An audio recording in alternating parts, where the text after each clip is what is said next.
কৃষককে ছোট করে দেখার নেই আমাদের স্বার্থ। এই কৃষক আছে বলে আমাদের গ্রাম বাংলার ছায়া এখনো টিকে আছে অবিরত। কৃষকের এই অবদান যেন পল্লীর এক ঐতিহ্যবাহী ইতিহাস। এক কৃষক কঠোর পরিশ্রম করে হাল চাষ করে চালায় তাদের সংসার, কিন্তু আধুনিক যুগে এসে যান্ত্রিক কিছু মেশিনে তাদের রিজিকে ভাগ বসানো, এটাই মনে হয় তাদের লোভনীয় স্বভাব। আমি বলবো কৃষক মানে আমাদের গ্রাম বাংলার একটা ছায়া। তারা ছিল বলে দুমুঠা ভাত খেতে পেরেছি অবিরত।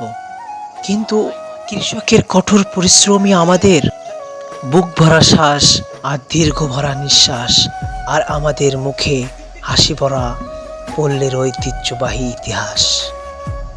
সিদ্দিক মিয়া ধরে রেখেছেন সেই পল্লীর ঐতিহ্যবাহী হাল চাষ। আধুনিক যুগে এসেও কিনেননি কোনো যান্ত্রিক মেশিনের চাষ। তিনি যেন তার কর্মজীবন থেকেই এই নাঙ্গল চাষ করে তার সংসার চালিয়ে এসেছে। সে তার মায়া এখনো কাটাতে পারেন নাই।